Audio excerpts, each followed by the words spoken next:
ദൈവചിന്തയിലേക്ക് ദൈവചിന്തയിലേക്ക് നമുക്ക് കടക്കാം. ലേഖനം 2-ാം അധ്യായം അതിന്റെ 19 വരെയുള്ള വാക്യങ്ങൾ, 18 വരെയുള്ള വാക്യങ്ങളാണ് നമ്മൾ ചിന്തിച്ചു നോക്കിയത്. അതിലൊരു 17, 16, 17, 18 വാക്യങ്ങളിലേക്ക് നമ്മൾ എത്തിച്ചേർന്നു. ദൈവത്തിന്റെ ചിന്തകളിൽ നിന്ന് കാളിദാസൻ ലീഡ് ചെയ്തപ്പോൾ ഓൾറെഡി ദൈവദിനത്തിന്റെ ഒരു അതിന്റെ ആ ഒരു നമുക്ക് ഈ കഴിഞ്ഞ ക്ലാസ്സിലൂടെ നമ്മൾ കടന്നു പോകുന്ന ലഭിച്ച ദൈവത്തിന്റെ പ്രധാനമായ സന്ദേശങ്ങൾ ഉൾക്കൊണ്ടുകൊണ്ടാണ് പ്രാർത്ഥനയ്ക്കായിട്ട് നമ്മളെ ആഹ്വാനം ചെയ്തത്. അത് കുറച്ചും കൂടെ നമുക്ക് കാര്യങ്ങളെ ഗ്രഹിക്കാൻ കാരണമായി, ഒന്നുകൂടെ ഓർക്കുവാനും ഗ്രഹിക്കാനും കാരണമായി തീരുമെന്ന് ഞാൻ പൂർണ്ണമായിട്ടും വിശ്വസിക്കുന്നു. നമ്മൾ ഈ ലേഖനം പഠിച്ച അനവധി കാര്യങ്ങൾ നമ്മൾ പഠിച്ചു മുന്നോട്ട് വന്നു. അങ്ങനെ 2-ാം അധ്യായമേ നമ്മൾ എത്തിയിട്ടുള്ളെങ്കിൽ നമ്മൾ വേഴ്സ് ബൈ വേഴ്സ് ആയിട്ട് പഠിക്കുന്നതുകൊണ്ടാണ്, ഓരോ വാക്യങ്ങൾ എടുത്ത് നമ്മൾ ചിന്തിക്കുന്നതുകൊണ്ടാണ് നമ്മൾ വളരെ സാവധാനം ചിന്തിച്ച് മുന്നോട്ട് പോകുന്നത്. അപ്പം ഇപ്പോൾ നമ്മൾ വന്നെത്തിയിരിക്കുന്നത് ദൈവസഭയിൽ കടന്നു വന്ന ആ ഒരു അസെപ്റ്റിക് ലീവിന്, അല്ലെങ്കിൽ കഠിനവ്രതം, ശരീരത്തെ ദണ്ഡിപ്പിച്ചുകൊണ്ട് കഠിനമായ ആ ശരീരത്തിലെ പല കാര്യങ്ങൾക്കും കഠിനമായ ഒരു ശിക്ഷണം വരുത്തിക്കൊണ്ട് ഉള്ള ആത്മീയത, അത് പുറത്തെടുക്കുന്ന ഒരു ദുരുപദേശം ദൈവസഭയിൽ വന്നു. അതിനെതിരെയുള്ള മറുപടിയാണ് ഈ ഉള്ള ഭാഗങ്ങൾ നമ്മൾ ഇപ്പൊ ചിന്തിച്ചു തുടങ്ങിയിരിക്കുന്നത്. അതിനു മുമ്പ് നമ്മൾ ചിന്തിച്ചു എന്തുകൊണ്ടാണ് നമ്മൾ ഈ പ്രധാനമായിട്ടും ഈ വാക്യങ്ങളെ എടുത്ത് ചിന്തിച്ചിട്ട് ആരും നിങ്ങളെ ചതിക്കരുത്, ആരും നിങ്ങളെ കവർന്നു കളയരുത്, ആരും നിങ്ങളെ ശിക്ഷ വിധിക്കരുത്, അല്ലെങ്കിൽ പിന്നെ അത് ഓൾറെഡി നമ്മൾ ചിന്തിച്ചു. നിങ്ങളെ ദൈവം ശിക്ഷിക്കുമെന്ന് പറഞ്ഞ് നമ്മളെ കണ്ടം ചെയ്യുന്ന, വിധിക്കുന്ന ആ ഒരു അനുഭവത്തിലേക്ക് നമ്മളെ വിട്ടുകൊടുക്കാൻ പാടില്ല. ഇത് പറയാനുള്ള കാരണം എന്താണെന്ന് ചോദിച്ചാൽ, ഈ അരുത്, ചതിക്കരുത്, കവർന്ന് കളയരുത്, മറ്റുള്ള ശിക്ഷ, നിങ്ങളെ ദൈവം ശിക്ഷ വിധിക്കുമെന്ന് പറഞ്ഞ ഒരു ഭയപ്പെടുത്തരുത് എന്നുള്ള അരുതി വരാനുള്ള കാരണം എന്താണെന്ന് ചോദിച്ചാൽ, ദുരുപദേശങ്ങൾ ആ ദൈവസഭയിലേക്ക് കടന്നു വരുന്നു. വിശ്വാസ സ്ഥിരതയോടെ നിൽക്കുന്ന, ക്രിസ്തുവിൽ സ്ഥിരതയോടെ നിൽക്കുന്ന, പ്രതിസന്ധികളിൽ കർത്താവിന് വേണ്ടി നിൽക്കുന്ന ദൈവസഭയിൽ തന്നെ ഇത് കടന്നു വന്നപ്പോൾ ഇങ്ങനെയുള്ളവർ, അതുകൊണ്ടാണ് നമ്മൾ ആ ഫോൾസ് ടീച്ചിങ്, ദുരുപദേശം ചിന്തിച്ചത്. ഒന്ന് ഹ്യൂമൻ വേൾഡ്ലി ബേസ്ഡ് ഫിലോസഫി, അല്ലെങ്കിൽ ദൈവത്തെ കൂടാതെ ലോകത്തെ വർണ്ണിക്കുന്ന ഒരു മാനുഷിക ജ്ഞാനത്തെ പുറത്തെടുക്കുന്ന ആ തത്വജ്ഞാനം. അപ്പോസ്തലന് നമ്മൾ ചിന്തിച്ചു, അപ്പോസ്തലന് നോൺസെൻസ് ആയിട്ടാണ് പറയുന്നത്. വളരെ സെൻസിബിൾ ആയെന്ന് ആൾക്കാർ കരുതുന്ന തത്വജ്ഞാനത്തെ ദൈവസഭയിൽ ഉള്ള ദൈവമക്കളുടെ ഹൃദയത്തിൽ വാഴുന്ന ക്രിസ്തുവിനെ റീപ്ലേസ് ചെയ്യാൻ ശ്രമിച്ചപ്പോൾ അപ്പോസ്തലൻ ആ സെൻസിബിൾ ആയ ടീച്ചിങ്ങിനെ, ലോകപ്രകാരം വളരെ സെൻസിബിൾ ആയ ടീച്ചിങ്ങിനെ അപ്പോസ്തലൻ പറയുന്നു നോൺസെൻസ് എന്നാണ് പറഞ്ഞത്. അപ്പം അതിനെ ദൈവമക്കൾക്ക് അതിനുള്ള അവബോധം കൊടുക്കുക. നിങ്ങൾ വളരെ ജ്ഞാനമോടി സംസാരിക്കുന്നു പറഞ്ഞ് നിങ്ങൾ നിങ്ങളുടെ കാതുകളെ കൊടുക്കരുത്. ക്രിസ്തു യേശുവിനോടുള്ള ഏകാഗ്രതയും ക്രിസ്തുയേശുവിനെ നിങ്ങളുടെ ആ കർത്തൃത്വത്തിന്റെ ആ സ്ഥാനത്തെ നീക്കുന്ന എത്ര വലിയ തത്വജ്ഞാനമാണെന്ന് തോന്നിയാൽ അതിനെ പുറത്ത് നിർത്തണമെന്നുള്ള ആ ഉപദേശം. കാരണം ആരും നിങ്ങളെ ചതിക്കരുത്, തത്വജ്ഞാനങ്ങളാൽ നിങ്ങളെ ചതിക്കരുത്. അപ്പൊ എന്തുകൊണ്ട് അത് പറയേണ്ടതല്ലേ?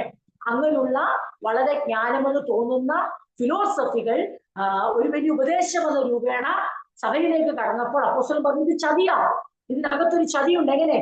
ഏദൻ തോട്ടത്തിൽ സാത്താൻ ഹവ്വായെ ഉപായത്താൽ ചതിച്ചതുപോലെ ഒരു ചതി അതിനകത്തുണ്ട്. അതുകൊണ്ട് ചതിക്കരുത്. അപ്പൊ ഒരു ഉപദേശം വരുമ്പോൾ ആണ് നമ്മൾ അവെയർ ആകുന്നത്. 2, ജൂവിഷ് ലീഗലിസം, അല്ലെങ്കിൽ യഹൂദന്മാരുടെ ആ നിയമ സിദ്ധാന്തം എല്ലാം ലീഗലിസ്റ്റിക് ആണ്. എല്ലാവരും വളരെ ഇങ്ങനെയല്ല, അങ്ങനെയാണ്, ഇങ്ങനെ ചെയ്യണം, ഇങ്ങനെ ചെയ്തെങ്കിൽ മാത്രമേ സാധ്യം. അതാ നമ്മൾ എന്താ വെച്ചാൽ ഈ ഭക്ഷണപാനീയങ്ങൾ, പെരുന്നാള്, വാവ്, ശബത്ത്, ഇതെല്ലാം അനുസരിച്ച്, അല്ലാതെ ഞങ്ങൾ രക്ഷിക്കപ്പെട്ടു, ഞങ്ങൾ സ്നാനപ്പെട്ടു, ഞങ്ങളുടെ പഴയ മനുഷ്യൻ സൂക്ഷിക്കപ്പെട്ടു, ഞങ്ങൾ ഒരു പുതുമനുഷ്യനായി തീർന്നു, ഇനിയും കർത്താവിന് വേണ്ടി കർത്താവ് ജീവിച്ചെഴുന്നേറ്റ് മഹത്വത്തിൽ ഉയർത്തെഴുന്നേറ്റ് മഹത്വത്തിൽ ജീവിക്കുന്ന പോലെ ഞങ്ങൾ ഇനിയും ജീവിക്കുന്നു പറയുമ്പോൾ വരട്ടെ, എങ്ങനെ ജീവിക്കാൻ പറ്റും? ഈ വകയൊക്കെ നിങ്ങൾ ആചരിക്കുന്നുണ്ടോ? ഇതൊക്കെ നിങ്ങൾ അനുഷ്ഠിക്കുന്നുണ്ടോ? അപ്പോൾ ഇതൊക്കെ ദൈവം തന്നെ പറഞ്ഞിട്ടുള്ളതല്ലേ? അവർ നിഴലിനെ പൊരുളിന്റെ സ്ഥാനത്ത് കൊണ്ട് നിർത്തുകയാണ്. പൊരുള് വന്നു, നിഴൽ മാറിപ്പോയി എന്നുള്ളത് സാമാന്യ ബുദ്ധിക്ക് മനുഷ്യനറിയാം. ഒരു മനുഷ്യന്റെ നിഴല് നമ്മൾ കാണുന്നു, ആ മനുഷ്യൻ വന്നു കഴിയുമ്പോൾ പിന്നെ നമ്മൾ ആ നിഴലിനെ നോക്കത്തില്ല, അവിടെ ഒരു പ്രാധാന്യമില്ല. യഥാർത്ഥമായ ഒരു വ്യക്തി നമ്മുടെ മുമ്പിൽ വന്നു കഴിഞ്ഞാൽ പിന്നെ ആ വ്യക്തിയുടെ നിഴലിനെ നമ്മളാരും മൈൻഡ് പോലും ചെയ്യാറില്ല.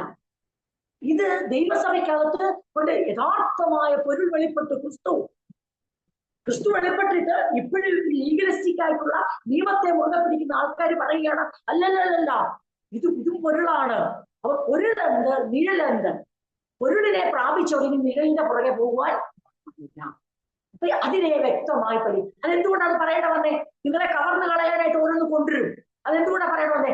നിയമ സിദ്ധാന്തങ്ങൾ, യഹൂദ ആചാര മര്യാദകൾ, അനുഷ്ഠാനങ്ങൾ കൊണ്ടുവന്ന് ഞാൻ ആവർത്തിച്ച് വീണ്ടും ദൈവത്തോട് പറയുന്നത്. ഒരുപക്ഷെ ചോദ്യങ്ങളൊക്കെ ചോദിക്കുമ്പം ഇപ്പൊ കൊലോസ് ലേഖനത്തിൽ നിന്ന് തന്നെ, എഫെസ് ലേഖനത്തിൽ നിന്ന്, അല്ലെങ്കിൽ ഫിലിപ്പിയൻസിൽ നിന്നൊക്കെ ചോദിക്കുമ്പോൾ സത്യം പറഞ്ഞാൽ വൺ വേർഡ് ഉത്തരം കൊടുക്കാൻ പറഞ്ഞാൽ എനിക്ക് ചിലപ്പം ഉത്തരം കൊടുക്കാൻ പറ്റത്തില്ല. ഇന്നലെ ജൂലി ഞാൻ ചോദിച്ച ചോദ്യത്തിന്റെ പല ഉത്തരം എനിക്കറിയില്ല. നമ്മൾ ഈ ദൈവങ്ങൾ ചിന്തിക്കുന്നു. പക്ഷെ ഒരു കാര്യം അറിയാം, നമുക്കൊരു വൺ വേർഡ് ചോദിച്ചാൽ പക്ഷെ പറയാൻ പറ്റിയില്ലെന്നിരിക്കും. പക്ഷെ നമുക്ക് അതിനകത്തെ മർമ്മം അറിയാം, നമുക്ക് അതിനകത്തെ കണ്ടന്റ് അറിയാം. നമുക്ക് ചോദ്യങ്ങൾ, ആ വാക്യത്തിന്റെ ആ അർത്ഥം അല്ലെങ്കിൽ ആ ഒരു വേർഡ് പറയാൻ പറ്റാത്ത ഒരു പരാജയമല്ല. പക്ഷെ ആ ലേഖനത്തിന്റെ കണ്ടന്റ്, ആ ലേഖനത്തിൽ ദൈവം എന്താണ് ഉദ്ദേശിച്ചിരിക്കുന്നത്, എന്തിനു വേണ്ടിയാണ് എന്നുള്ള ആ ദൈവിക ഉദ്ദേശം അത് അറിയാതെ പോകുന്നെങ്കിൽ ഈ പഠനങ്ങളൊക്കെ വ്യർത്ഥമാണ്, ഈ അധ്വാനങ്ങളൊക്കെ വെറുതെയാണ്. എന്നാൽ യഥാർത്ഥമായി നമ്മൾ മനസ്സിലാക്കി എന്താണ് ഈ കൊലോസിൽ അങ്ങനെ എഴുതിയത്, എന്താ കൊലോസ് സഭയ്ക്ക് പറ്റിയത്, എന്താണ് അവർ അവിടെ ശ്രമിച്ചത്. അപ്പോൾ അപ്പോസ്തലൻ എന്തിനാണ് ഇത്ര ശക്തമായി തൂലിക ചലിപ്പിച്ചത്? ആരും നിങ്ങളെ ചതിക്കാൻ സമ്മതിക്കരുത്, ആരും നിങ്ങളെ കവർന്നുകളയാൻ സമ്മതിക്കരുത്, ആരും നിങ്ങളെ വിധിക്കാൻ സമ്മതിക്കരുത്, ആരും നിങ്ങളുടെ വിധി തെറ്റിക്കരുത്. എന്നുവെച്ചാൽ നിങ്ങൾക്ക് ദൈവം ഒരുക്കി വെച്ചിരിക്കുന്ന പ്രതിഫലത്തെ ഇതൊക്കെ എന്തിനാ പറഞ്ഞെന്ന് ചോദിച്ചാൽ, ഈ ദൈവവചനം കേൾക്കുന്ന, ഇത് നിങ്ങളോട് പങ്കുവെക്കുന്ന ഞാനും, കേൾക്കുന്ന നിങ്ങൾക്കും അത് വ്യക്തമായ ബോധ്യം ഉണ്ടായിരിക്കണം. കാരണം ആ ദൈവസഭയ്ക്കകത്ത് ദുരുപദേശം കടന്നു വന്നു. എന്തൊക്കെയായിരുന്നു ദുരുപദേശം? മാനുഷികമായ തത്വജ്ഞാനം കൊണ്ടുവന്നു. യഹൂദ ആചാര മര്യാദകൾ കൂടെ പാലിച്ചെങ്കിൽ മാത്രമേ ക്രിസ്തുയേശു നിങ്ങൾ പൂർണ്ണതൊന്നും ആകുന്നില്ല. പൂർണ്ണത കൈവരിക്കണമെങ്കിൽ ഈ നിയമങ്ങളൊക്കെ പ്രമാണിച്ചുകൂടെ ദൈവത്തെ പ്രസാദിപ്പിക്കണം.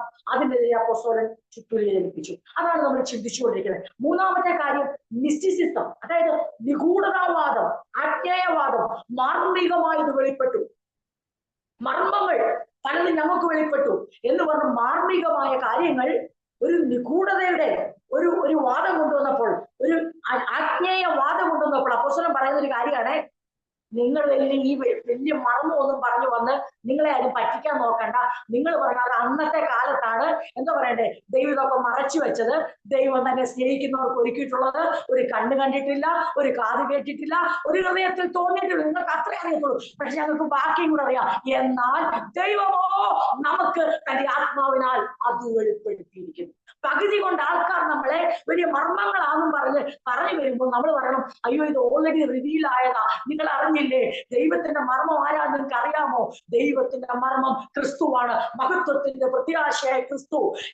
അതായത് ഒരു വ്യക്തിക്ക് മഹത്വം പ്രാപിക്കുന്നുള്ള പ്രത്യാശയുടെ ഉറപ്പ് ക്രിസ്തു അവരുടെ ഉള്ളിൽ വസിക്കുമ്പോഴാണ്. ആ പ്രത്യാശയുള്ള ഞങ്ങളുടെ അടുത്ത് വന്നിട്ട് നിങ്ങൾ ഈ നിഗൂഢതാവാദവും വലിയ മാർമികമായ കാര്യങ്ങൾ പ്രസ്താവിക്കുന്നു എന്ന് പറഞ്ഞാൽ ഞങ്ങളുടെ അടുത്ത് അത് ചെലവാകത്തില്ല എന്ന് ബോധ്യതയുള്ളവരായിരിക്കണം ദൈവമക്കൾ. മർമ്മം പറഞ്ഞിട്ട് 10 പ്രാവശ്യം മർമ്മം എന്ന് പറയുമ്പോൾ പതറിപ്പോകരുത്. ആചാര അനുഷ്ഠാനങ്ങൾ എന്ന് പറയുമ്പോൾ പതറിപ്പോകരുത്. വലിയ തത്വജ്ഞാനം വളരെ എന്തുകൊണ്ട് ഫിലോസഫിക്കലായി സംസാരിക്കുമ്പോൾ അതിൽ ആകൃഷ്ടരായി പോകരുത്. കാരണം ഇതിന്റെ എല്ലാ ഉദ്ദേശം എന്നാന്ന് ചോദിച്ചാൽ നമ്മളെ ചതിച്ച് നമ്മുടെ ഉള്ളിൽ വാഴുന്ന ക്രിസ്തുവിന്റെ കർത്തൃത്വത്തിൽ നിന്ന് നമ്മളെ തെറ്റിച്ച് ദൈവം നമുക്ക് ക്രിസ്തുവിനോട് ഒരുക്കിയിരിക്കുന്ന രാജ്യവും വിരുതും പ്രതിഫലവും ഇല്ലാതാണ്. അപ്പൊ ഇതാണ് ഇതിന്റെ ഈ കാര്യങ്ങൾ. ഇതിന് 1, 2, 3 തക്കമിട്ട് ഞാൻ പറയുക.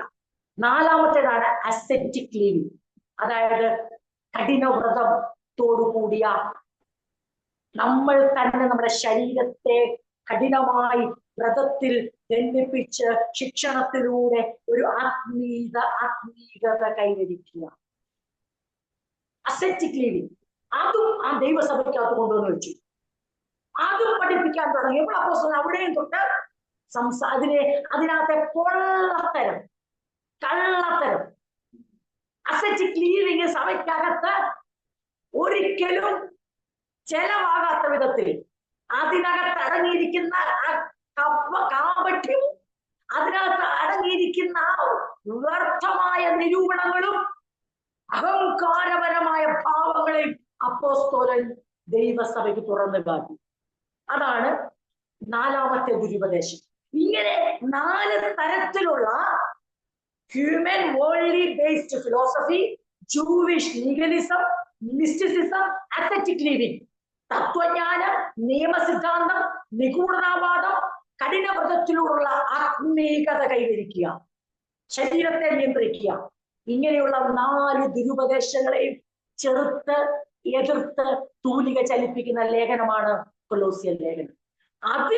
അതിന്റെ സമാന്തരമായി ഈ 4 കാര്യങ്ങൾ അവിടെ വേരൂന്നാൻ തുടങ്ങുമ്പോഴാണ് അപ്പോസ്തലൻ പറയുന്നത്, ഈ 4 കാര്യങ്ങളിൽ ഏതെങ്കിലും ഒന്നെങ്കിലും നിങ്ങൾ ഉൾക്കൊണ്ടാൽ നിങ്ങൾ ചതിക്കപ്പെടും, നിങ്ങൾ കവർ ചെയ്യപ്പെടും, നിങ്ങൾ ശിക്ഷാവിധിക്ക് യോഗ്യരാകും. ഇവർ നിങ്ങളോട് പറയുന്നത് അനുസരിച്ചില്ല, ശിക്ഷാവിധിക്ക് യോഗ്യരാണ്. പക്ഷെ വാസ്തുവിൽ എപ്പോഴാണ് ശിക്ഷാവിധിക്ക്? ഒരാൾ കൃപയിൽ നിന്ന് വീണു പോകുന്ന എപ്പോഴാ? ന്യായപ്രമാണത്താൽ നീതീകരിക്കപ്പെടാൻ ഇച്ഛിക്കുമ്പോഴാണ് ഒരാൾ വാസ്തവമായി ക്രിസ്തുവിൽ നിന്ന് വേർപെടുന്നതും കൃപയിൽ നിന്ന് വീണു പോകും.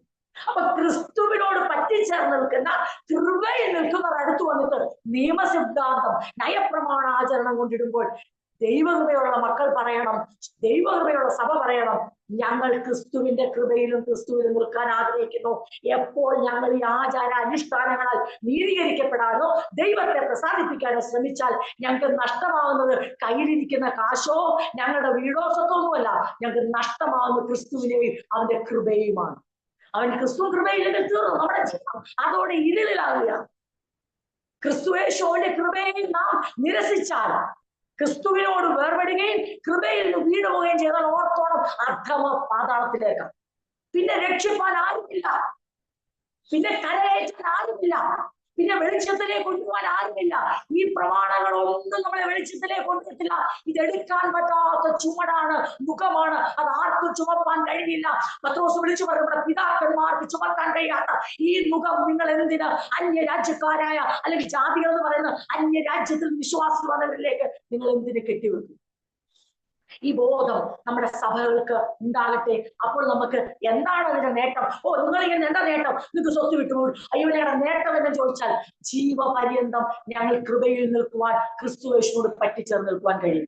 അങ്ങനെ ഞങ്ങൾ മരണപര്യന്തം അല്ലെങ്കിൽ ജീവപര്യന്തം ക്രിസ്തുവിനോട് വേർപെടാതെ കൃപയിൽ വീണു പോകാതെ ഇരുന്നാൽ പിന്നെ ഞങ്ങളുടെ ജീവിതത്തെ കുറിച്ച് ചിന്തിക്കേണ്ട കാര്യം പോലുമില്ല. അതെത്ര അതിമനോഹരമായിരിക്കും. ചതിക്കപ്പെടത്തില്ല, കവർ ചെയ്യപ്പെടത്തില്ല, ശിക്ഷ വിധിക്കപ്പെടത്തില്ല, പ്രതിഫലം നഷ്ടമാകും. ഇതാണ് ഇതിന്റെ ആകത്തുക. ഈ കാര്യങ്ങൾക്ക് ഉള്ള മറുപടികളും ഈ കാര്യങ്ങൾക്കുള്ള തിരുത്തലുകളും. അതുകൊണ്ട് ദൈവസഭ ഓർത്തോണം, സഭയ്ക്കകത്തുനിന്ന് ആരെങ്കിലും സിദ്ധാന്തങ്ങൾ അടിക്കുമ്പോ സഭ ആകൃഷ്ടരായി പോകല്ലേ. ക്രിസ്തു ഇല്ലാത്ത സിദ്ധാന്തങ്ങളെ സഭ തള്ളിക്കളയണം. ക്രിസ്തുവിൽ നകറ്റുന്ന എല്ലാ ലോകത്തിന്റെ തത്വജ്ഞാനത്തെ സഭ വളരെ ചെറുക്കണം, അതിനെ പുറത്തു തള്ളണം. അത് ആർക്കേ പറ്റത്തുള്ളൂ? ക്രിസ്തുവിനോട് പറ്റിച്ചേർന്ന് കൃപയിൽ നിൽക്കുന്നവർക്കേ. മാനുഷിക തത്വജ്ഞാനങ്ങൾ എത്ര മനോഹരമായി അവതരിപ്പിച്ചാലും അതേതുമില്ലെന്ന് എണ്ണണമെങ്കിൽ അവരാരായിരിക്കണം എന്നറിയാവോ? യേശുക്രിസ്തുവിന്റെ കർത്തൃത്വത്തിൽ. അതുകൊണ്ടാണ് പറഞ്ഞത്, നിങ്ങൾ അവന് വേരൂന്നാണ് പറഞ്ഞത്. നിങ്ങൾ അവന്റെ ആഴത്തിൽ നിങ്ങളുടെ ബന്ധം ഇറങ്ങിച്ചെന്നിട്ട് അവന്റെ കൂട്ടായ്മയിൽ ജീവിക്കാൻ പറഞ്ഞത്, അവനോടൊപ്പം ആയിരിക്കാൻ പറഞ്ഞതിന്റെ ഉദ്ദേശം അതാണ്. അങ്ങനെ ഉണ്ടെങ്കിൽ മാത്രമേ ക്രിസ്തുയേശുവിനെ നിങ്ങൾ കർത്താവായി സ്വീകരിച്ചിരിക്കുന്നതിനാൽ അവിടുത്തുള്ള കൂട്ടായ്മയിൽ ജീവിക്കുക. ഞാൻ ഈ വായിക്കുന്നത് നമ്മൾ ചില ആഴ്ചകൾക്ക് മുമ്പ് പഠിച്ച ഭാഗമാണ്, നിങ്ങൾക്ക് അറിയാവുന്ന കാര്യമാണ്. കൂട്ടായ്മയിൽ ജീവിക്കുക. ക്രിസ്തുവിൽ നിങ്ങളുടെ വേരുകൾ ആഴത്തിലിറങ്ങിച്ചെല്ലട്ടെ. ക്രിസ്തു എന്ന അടിസ്ഥാനത്തിന്മേലായിരിക്കട്ടെ നിങ്ങളുടെ ജീവിതം പടുതുയർത്തുന്നത്. നിങ്ങളെ ഉപദേശിച്ചുള്ളതുപോലെ വിശ്വാസം ഉറച്ചുകൊണ്ട് നിങ്ങളിൽ സ്തോത്രം നിറഞ്ഞു കവിയട്ടെ. ഇത് ഞാൻ വായിച്ചത് എവിടെന്നാ നിങ്ങൾക്ക് അറിയാമല്ലോ. 2:6 ഞാൻ വായിച്ച 6-7 വായിച്ചത്. 2-ാം അധ്യായം 6-7 വാക്യം. നമ്മൾ ഒത്തിരി ആഴമായി ചിന്തിച്ചിട്ടുള്ള വേദഭാഗമാണ്. ഞാൻ എന്തിനത് വീണ്ടും ആവർത്തിക്കുന്നറിയാവോ? ഇപ്രകാരം ജീവിച്ചെങ്കിൽ മാത്രമേ, എങ്ങനെ? ക്രിസ്തുയേശുവിനെ നിങ്ങൾ കർത്താവായി സ്വീകരിച്ചിരിക്കുന്നതിനാൽ അവനോടുള്ള കൂട്ടായ്മയിൽ ജീവിക്കുകയും അവനിൽ വേരുകൾ ആഴ്ന്നിറങ്ങുകയും ക്രിസ്തു എന്ന അടിസ്ഥാനത്തിൽ ജീവിതം പണിതുയർത്തുകയും നിങ്ങളെ ഉപദേശിച്ചുള്ളതുപോലെ വിശ്വാസം ഉറച്ചുകൊണ്ട് നമ്മുടെ ഉള്ളിൽ നന്ദി നിറഞ്ഞു കവിയണം. എന്താ നന്ദി നിറഞ്ഞു കവിയേണ്ടത്? സ്തോത്രം സ്തോത്രം സ്തോത്രം എന്നുള്ള പദപ്രയോഗമല്ല, അത് തീർച്ചയായിട്ടും നിറഞ്ഞു കവിയുന്നതിന്റെ ഒരു അനന്തരമായ പ്രതിഫലനമായിരിക്കാം. പക്ഷെ എന്താ നിറഞ്ഞു കവിയേണ്ടത്? കർത്താവേ, നശ്വരമായ കുഴിയിൽ നിന്നും കുഴഞ്ഞ ചേറ്റിൽ നിന്നും ഈ നിയമ സിദ്ധാന്തങ്ങളിൽ നിന്നും ഈ മനുഷ്യന്റെ നിഗൂഢവാദത്തിൽ അകത്തിൽ നിന്നും ഈ മാർമികമായി പലതങ്ങളുടെ സ്വന്തം ദർശനങ്ങൾ കുടുങ്ങുന്ന ഈ സമൂഹത്തിന്റെ നടുവിൽ നിന്ന് വലിയ തത്വജ്ഞാനമൊക്കെ അടിച്ചിട്ട് ദൈവമില്ലാത്ത തത്വജ്ഞാനിയായി ജീവിക്കാൻ അനുവദിക്കാതെ ദൈവത്തിന്റെ ആ സ്നേഹത്തെ ക്രൂശന് ഭോഷത്വമെന്ന് ലോകം കാണുമ്പോഴും അത് ദൈവശക്തിയായി വ്യാപരിക്കുന്ന ഒരു തലമുറയായ ഒരു വ്യക്തിയായി എന്നെ കണ്ടല്ലോ, തെരഞ്ഞെടുത്തല്ലോ. അങ്ങിൽ ആഴമായി ഇറങ്ങി വരുവാൻ, അങ്ങുമായുള്ള വ്യക്തിപരമായ ബന്ധം നിലനിർത്തുവാൻ, ഓരോ ദിവസവും അവിടെ ഉപദേശം കേട്ട് അതിനനുസരിച്ച് ജീവൻ നയിപ്പാൻ അങ്ങനെ കണ്ടല്ലോ എന്ന് പറഞ്ഞുകൊണ്ട് അവന്റെ വീണ്ടെടുപ്പിന്റെ സന്തോഷത്തിൽ, യേശു കർത്താവായി വാഴുന്ന സന്തോഷത്തിൽ നന്ദിയുള്ള ഹൃദയത്തോടെ സ്വത്രം പറഞ്ഞുകൊണ്ട്, നന്ദി അർപ്പിച്ചുകൊണ്ട് ഒരു ജീവൻ നയിക്കുമ്പോൾ ഈ മേൽപ്പറഞ്ഞ ഒരു ഹെറസിയും അല്ലെങ്കിൽ ഒരു ദുരുപദേശവും ഫോൾസ് ടീച്ചിങ്ങും സഭയെ കവർ ചെയ്യത്തില്ല, ചതിക്കത്തില്ല, വിധിക്കത്തില്ല, വിരുദ്ധ തെറ്റിക്കത്തില്ല. ഇതാണ് ക്ലോസ് ലേഖനത്തിന്റെ ഏറ്റവും വലിയ ആ ലേഖനത്തിന്റെ ആ ഉദ്ദേശവും നമ്മളത് പഠിക്കുമ്പോൾ നമുക്ക് ലഭിക്കുന്ന ആ അനുഗ്രഹവും ആ ഉറപ്പും എന്ന് പറയുന്നത്. അപ്പൊ അസ്ലെറ്റിക് ലിവിങ് എങ്ങനെ അത് പലപ്പോഴും ഇത് ആ കാലഘട്ടത്തിലെ മാത്രം ഒരു പ്രശ്നമല്ല. ഇന്നും ഇങ്ങനെയുള്ള ഉപദേശങ്ങൾ ദൈവസഭയ്ക്കകത്ത് കടന്നുകൂടിയിട്ടുണ്ട്. അതിനെ തിരിച്ചറിയുവാൻ നമ്മൾ ബാധ്യസ്ഥരാണ്. അതിനെ മനസ്സിലാക്കി അങ്ങനെയുള്ള ഒരു കെണിയിലും അകപ്പെടാതെ ക്രിസ്തു യേശു തെരഞ്ഞെടുക്കുവാൻ നമ്മൾ കടപ്പെട്ടവരാണ്. അപ്പം അതുകൊണ്ട് നമ്മൾ ചിന്തിച്ച ആ ഭാഗം നമ്മള് ഈ 2:15 ഞാൻ ഒരു കാര്യം, അതായത് ഇങ്ങനെ നമ്മൾ ചിന്തിച്ചു, വാഴ്ചകളെയും അധികാരങ്ങളെയും ആയുധവർഗം വെപ്പിച്ചു, ക്രൂശിൽ അവയുടെ മേൽ ജയോത്സവം കൊണ്ടാടി അവയെ പരസ്യമായ കാഴ്ചയാക്കി. അപ്പം ഈ ജയോത്സവവും പരസ്യമായ കാഴ്ചയും ഇത് നമ്മുടെ ഒരു കോണ്ടെക്സ്റ്റിൽ നമുക്ക് അത്ര ഈസി അണ്ടർസ്റ്റാൻഡിങ് അല്ല. നമുക്ക് കാര്യം മനസ്സിലായി, ക്രൂശിൽ ജയോത്സവം കൊണ്ടാടി അവയെ അല്ലെങ്കിൽ ആ ഫോൾസ് അതോറിറ്റിയെ, എന്താണ്, ന്യായപ്രമാണം അനുഷ്ഠിക്കാതെ ജീവിച്ച കൽപ്പന ലംഘികൾ എന്ന കുറ്റപത്രം നമ്മുടെ മേൽ ചുമത്തിയ നമ്മളെ ആ ശിക്ഷയിൽ നിന്ന് അത് ക്യാൻസൽ ചെയ്ത് പുറത്തു കൊണ്ടുവന്ന് ഈ ഫോൾസ് അതോറിറ്റി, ആ അധികാരത്തെ, മനുഷ്യരെ ആചാര അനുഷ്ഠാനങ്ങൾ കൊണ്ട് അടിമകളാക്കി വെക്കുന്ന ആ അധികാരത്തെ, വാഴ്ചയും അധികാരത്തെ, ആ പവർ ആൻഡ് അതോറിറ്റിയെ, അതിനവർ ഉപയോഗിക്കുന്ന ആയുധം എന്താ? ലോയാണ്. ആ ലോ എന്താണ്? ലോ കൽപ്പനയുള്ളതുകൊണ്ടാണ് കൽപ്പന ലംഘികൾ എന്നുള്ള പേര് വരുന്നത്. ആ കുറ്റപത്രവും എന്നിട്ട് അവിടെ പറഞ്ഞൊരു വാക്ക് നിങ്ങൾ ശ്രദ്ധിച്ചോ, ക്രൂശിൽ അവയുടെ, നമ്മുടെ ഇതിനകത്ത് അവരുടെ മേൽ നോക്കെ, എങ്ങനെയായാലും ജയോത്സവം കൊണ്ടാടി അവയെ പരസ്യമല്ലെങ്കിൽ ആ അതോറിറ്റിയെ നിയമം കയ്യിലെടുത്തുകൊണ്ട് നിയമലംഘികളെന്ന് ജനത്തെ പറഞ്ഞ് ശിക്ഷയ്ക്ക് വിധിക്കുന്ന ആ അധികാരത്തെ പരസ്യമായ കാഴ്ചയാണ്. എന്താണ് അതിന്റെ കോണ്ടെക്സ്റ്റ് എന്ന് ചോദിച്ചാൽ, അങ്ങനെ പറയാൻ കാരണം ആ കാലഘട്ടങ്ങളിൽ, രാജാക്കന്മാരുടെ കാലഘട്ടത്തിലും റോമ ഭരണകൂടത്തിന്റെ കാലഘട്ടത്തിലും മിലിറ്ററി ജയിച്ചാൽ, അല്ലെങ്കിൽ പട്ടാളക്കാർ ജയിച്ചു വരുമ്പോൾ, അധികാരികൾ ജയിച്ചു വരുമ്പോൾ, രാജാക്കന്മാർ ജയിച്ചു വരുമ്പോൾ അവരുടെ ജയത്തെ അവർ ആഘോഷിക്കുന്ന ഒരു രീതി ഈ കൊളോസിയർക്ക് എഴുതുമ്പോൾ അവർക്കത് അറിയാം. ഈ ജയോത്സവം കൊണ്ടാടി പരസ്യമായ കാഴ്ചയാക്കി. അതായത് ക്രിസ്തു ജയോത്സവം കൊണ്ടാടുന്നു, ഈ നയപ്രമാണത്തിന്റെ അധികാരവും വാഴ്ചയും ആ അധികാരത്തോടും വാഴ്ചയോടും ജനത്തെ പാപികളാക്കി വെച്ചുകൊണ്ട് ഇനി ഒരിക്കലും ഇവർക്ക് നയപ്രമാണം ആചരിക്കാതെ രക്ഷയില്ല എന്ന് പറഞ്ഞുകൊണ്ട് കുറ്റപത്രം കൊടുത്തുകൊണ്ട് ആ അധികാരത്തിൽ വാഴുന്ന വാഴ്ചയും അധികാരത്തെയും നമുക്ക് ഇങ്ങനെ ഒരു ഇവിടെ വരും. ഇവിടെ പിശാചിനെ, ഞാൻ പറഞ്ഞല്ലോ, കർത്താവ് പിശാചിന്റെ പ്രവൃത്തിയിൽ എഴുപ്പാൻ കടന്നു വന്നു, സാത്താന്റെ അതെല്ലാം. പക്ഷെ ഈ പർട്ടിക്കുലർ കോണ്ടെക്സ്റ്റ് നമ്മൾ ഓൾറെഡി ചിന്തിച്ചു. ഈ പർട്ടിക്കുലർ കോണ്ടെക്സ്റ്റ് നമ്മൾ എഫേസ്യൻ ലേഖനമായിട്ട് കണക്ട് ചെയ്ത് ചിന്തിച്ചു. ഇത് നയപ്രമാണവും ശത്രുത്വത്തെ കുറിച്ചാണ് പറയുന്നത്. ഇവിടെ അത് അങ്ങനെ തന്നെ എന്തുകൊണ്ട് അങ്ങനെ ചിന്തിക്കണം എന്ന് ഉറപ്പുവരുത്തുന്നത്? അതുകൊണ്ടാണ് 16-ാം വാക്യം പറയുന്നത്, അതുകൊണ്ട് നിങ്ങൾ സാത്താന തന്ത്രങ്ങളെ അറിയാത്തവരല്ലോ എന്നല്ല പറയുന്നേ. അതുകൊണ്ട് ഭക്ഷണപാനീയങ്ങൾ സംബന്ധിച്ചോ പെരുന്നാൾ, അപ്പൊ എന്തോ അവിടെ അർത്ഥമാക്കിയേ, അതുകൊണ്ട് ഈ പറയുന്ന അനുഷ്ഠാന ആചാരങ്ങൾ സംബന്ധിച്ച് നിങ്ങളെ ഇനി ആരും, കാരണം കർത്താവ് അതിനെ നിരായുധമാക്കി, അർത്ഥാൽ നമ്മുടെ മേലുള്ള കുറ്റപത്രത്തെ ക്യാൻസൽ ചെയ്തു. ഇനി അത് പറഞ്ഞ് നമുക്ക് നേരെ ആയുധമെടുക്കാൻ കഴിയും. അപ്പൊ ജയോത്സവം എന്നുള്ള വാക്കും നമ്മൾ വായിക്കുന്ന 2:15 ആ വാക്ക് അവിടെ എഴുതിയിരിക്കുന്നത്. ജയോത്സവം എന്നുള്ള വാക്കും ആ victory and shame dum publicly, അവരെ പരസ്യമായ കാഴ്ചയാക്കി. ഞാനത് എക്സ്പ്ലെയിൻ ചെയ്തില്ല, അതുകൊണ്ട് എനിക്കത് എക്സ്പ്ലെയിൻ ചെയ്തേ. ഹി ഷെയിം ദം പബ്ലിക്കലി, പരസ്യമായി ഒരു കൂട്ടരെ നാണം കെടുത്തുന്നു. ഒരാൾ വിക്ടറി ജയാളിയാവുന്നു. അപ്പൊ വിക്ടറി നടത്തും, മറുവശത്ത് ഷെയിംഫുൾ ആയിട്ട് പബ്ലിക്കില് ഒരു കൂട്ടർ നാണം കെടും. ഇത് എന്തിനാ ഇത് പറഞ്ഞെന്ന് ചോദിച്ചാൽ, ഇത് എവിടുന്നാണ് ഈ കോണ്ടെക്സ്റ്റ് വന്നത്, ഈ സന്ദർഭം വന്നെന്ന് ചോദിച്ചാൽ, രാജാക്കന്മാർ ജയിച്ചു മടങ്ങി വരുമ്പോൾ, അല്ലെങ്കിൽ റോമ സൈന്യം ജയിച്ചു മടങ്ങി വരുമ്പോൾ, കമാൻഡേഴ്സ് അല്ലെങ്കിൽ യുദ്ധത്തിന്റെ മുൻനിരയിൽ നിന്നവർ എന്ത് ചെയ്യും? അവരുടെ ജയത്തെ ഘോഷിക്കുന്ന ഒരു രീതിയായിരുന്നു എതിരാളികളെ ബലങ്ങ് വെച്ചോ ബന്ധിച്ചോ അവരെ പിന്നാലെ നടത്തി മനുഷ്യരുടെ മുമ്പിൽ നാണം കെടുത്തുമായിരുന്നു. അവരുടെ ജയം അവർ ഘോഷിക്കുന്ന ഒരു രീതിയായിരുന്നു. അവരുടെ ശത്രുവിനെ ബന്ധിച്ച് സമൂഹത്തിന്റെ മധ്യത്തിൽ നിരായുധരാക്കി, ഒന്നും ചെയ്യുവാൻ കഴിവില്ലാത്തവരാക്കി, ആ തോറ്റ വ്യക്തിയെ ജയിച്ച വ്യക്തി സകല ജനത്തിന്റെയും മുൻപിൽ ഒരു വലിയ പരേഡ് നടക്കുന്ന പോലെ ഒരു ജയത്തിന്റെ പരേഡ് നടത്തും. കോൺകററായി, ജയാളിയായി, വീരനായി വിക്ടറി നേടിക്കൊണ്ട് ആ നേടിയ കമാൻഡറും കൂട്ടരും രാജാവിനെയോ അല്ലെങ്കിൽ സൈന്യത്തിന്റെ മേധാവിയോ ബന്ധിച്ചുകൊണ്ട് നിരായുധരാക്കിക്കൊണ്ട് ആ ജനത്തിന്റെ നടുവിൽ അവരുടെ ജയത്തെ ഘോഷിക്കുന്ന ഒരു രീതി ഉണ്ടായിരുന്നു. ആ കോണ്ടെക്സ്റ്റിലാണ് ഇവിടെ എഴുതിയിരിക്കുന്നത്. കർത്താവ് ജയോത്സവം കൊണ്ടാടി അവയെ അല്ലെങ്കിൽ അവരെ എന്ന് പറയുന്ന അധികാരത്തെ പരസ്യമായ കാഴ്ച. എങ്ങനെയാ? കാരണം എപ്പോഴാണ് എതിരാളി ഷെയ്ഫുൾ ആകുന്നത്? തോക്കുമ്പോൾ, ആയുധം ഉപയോഗിക്കാൻ പറ്റാതെ വരുമ്പോൾ, ആയുധം വെച്ച അടിയറവ് വെക്കുമ്പോൾ. അപ്പോൾ കർത്താവായ യേശു ക്രിസ്തുവിന്റെ കാൽവറിയിലെ ജയം തിരിച്ചാണ് സമൂഹം കരുതിയത്. യേശുവിനെ പബ്ലിക്കലി നാണം കെടുത്തി.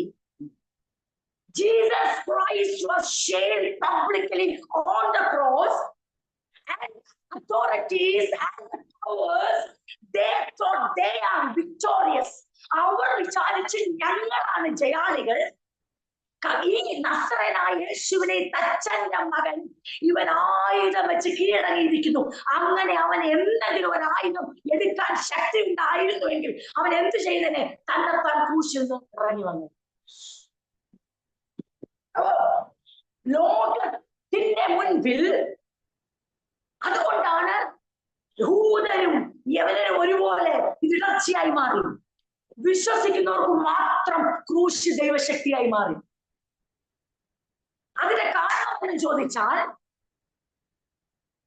റോമൻ കമാൻഡേഴ്സ് ജയിച്ചു വരുന്ന പോലെയോ രാജാക്കന്മാർ ജയിച്ചു വരുന്ന പോലെ അല്ല യേശു കാൽവറിയിൽ സാത്താനെ തോൽപ്പിച്ചതും ന്യായപ്രമാണത്തിന്മേൽ ജയമെടുത്തതും.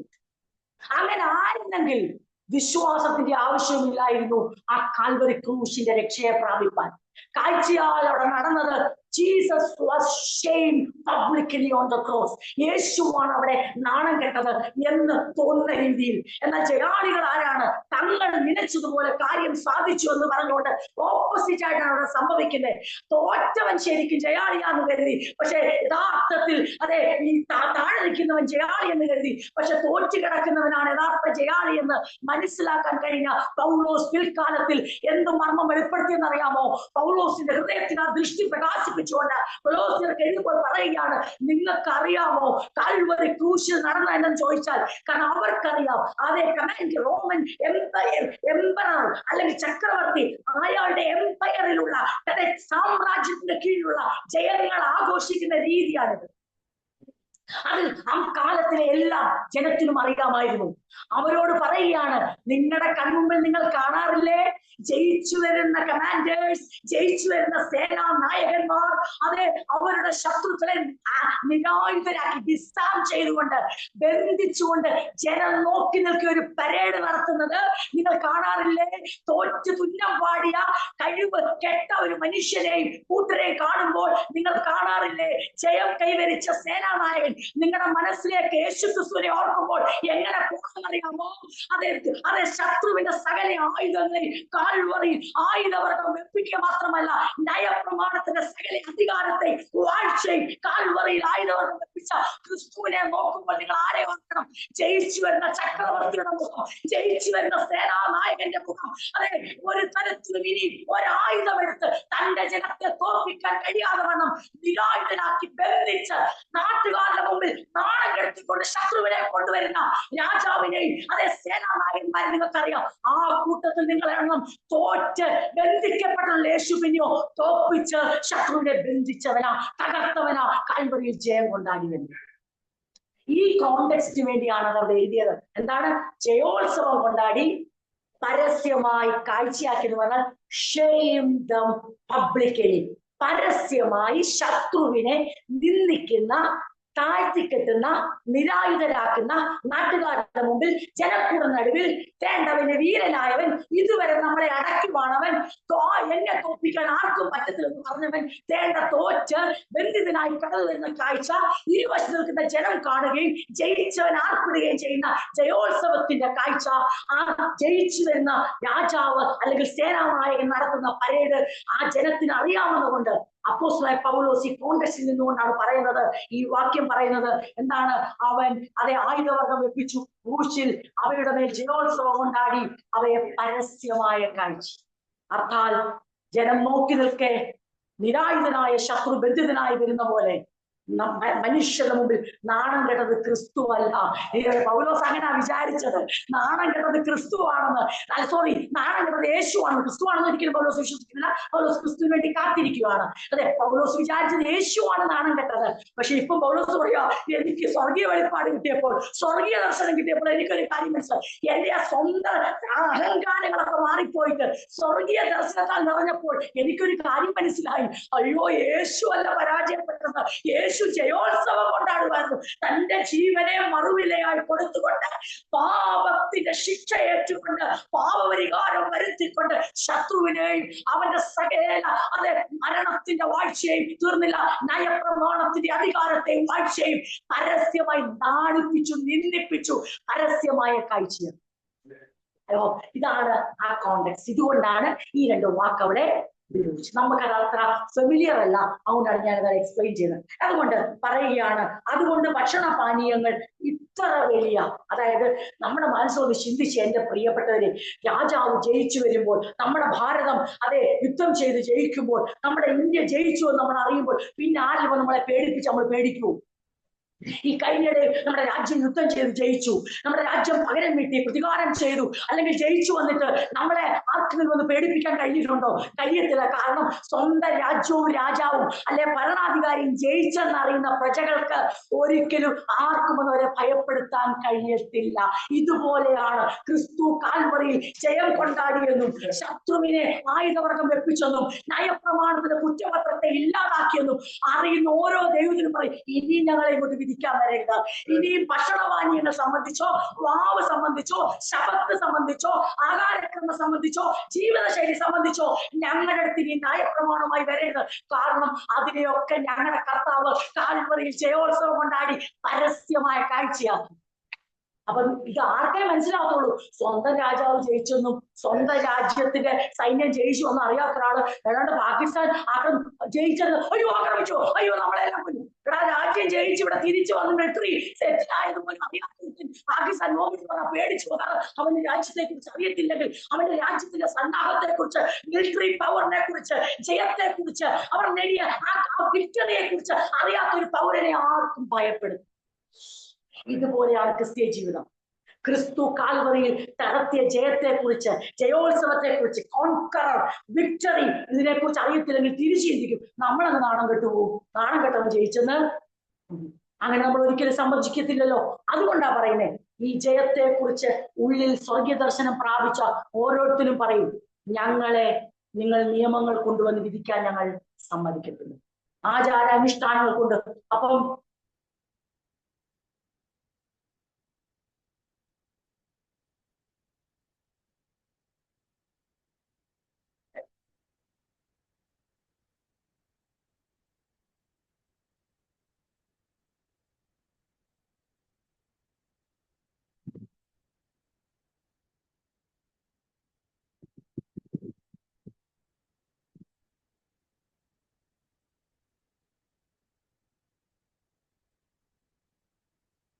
ആചാര അനുഷ്ഠാനങ്ങൾ കൊണ്ടുവന്ന് ഇടയ്ക്ക് ലൈൻ എന്തോ പ്രശ്നമുണ്ടായി ഡിസ്കണക്റ്റായിരുന്നു.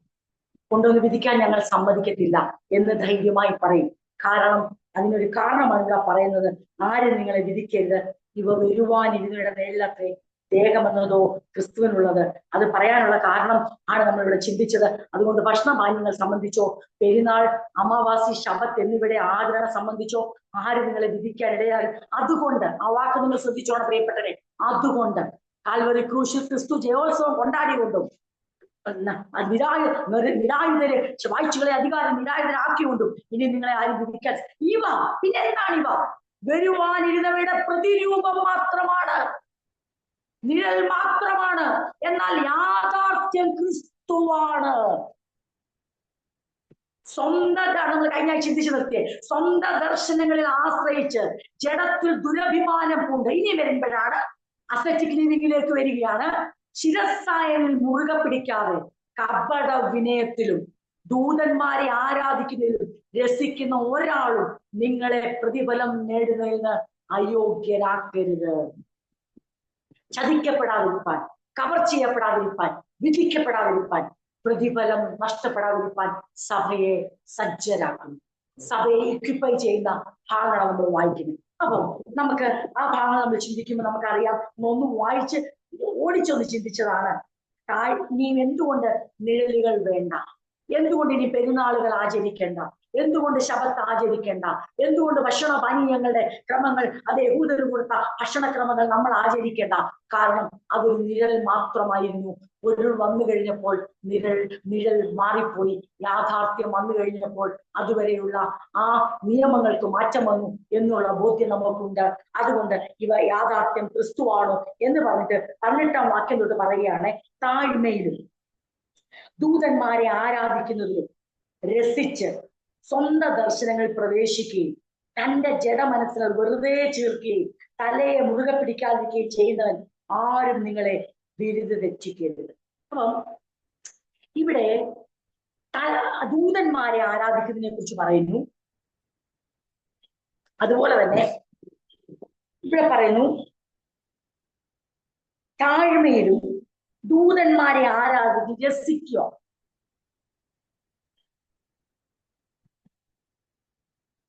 ജഡത്തിൽ ദുരഭിമാനം പൂണ്ട് ശിരസായകനിൽ മുറുകെ പിടിക്കാതെ കപട വിനയത്തിലും ദൂതന്മാരെ ആരാധിക്കുന്നതിലും രസിക്കുന്ന ഒരാളും നിങ്ങളെ പ്രതിഫലം നേടുന്നതിന് അയോഗ്യരാക്കരുത്. ശിരസായ ക്രിസ്തുവിൽ നിന്നാണല്ലോ ശരീരം മുഴുവനും സന്ധി ബന്ധങ്ങളാലും നാഡീ ഞരമ്പുകളാലും ഏകീഭവിച്ചും പോഷണം സ്വീകരിച്ചും ദൈവത്തിൽ നിന്നുള്ള വളർച്ച പ്രാപിക്കുന്നത്. ഇനിയും മറ്റവിടെ ചേർത്ത് ഞാൻ ഒന്നിച്ചു പറയാം. നിങ്ങൾ ക്രിസ്തുവിനോടുകൂടെ, നമ്മുടെ വേർഷനില് നിങ്ങൾ ക്രിസ്തുവിനോട് ലോകത്തിന്റെ ആദ്യ പാഠങ്ങൾ സംബന്ധിച്ചു മരിച്ചു എങ്കിൽ ലോകത്തിൽ ജീവിക്കുന്നവരെ പോലെ മാനുഷിക കൽപ്പനകൾക്കും ഉപദേശങ്ങൾക്കും അനുസരണമായി പിടിക്കരുത്, രുചിക്കരുത്, തൊടരുത് എന്നുള്ള ചട്ടങ്ങൾക്ക് കീഴ്പ്പെടുന്നതുണ്ട്.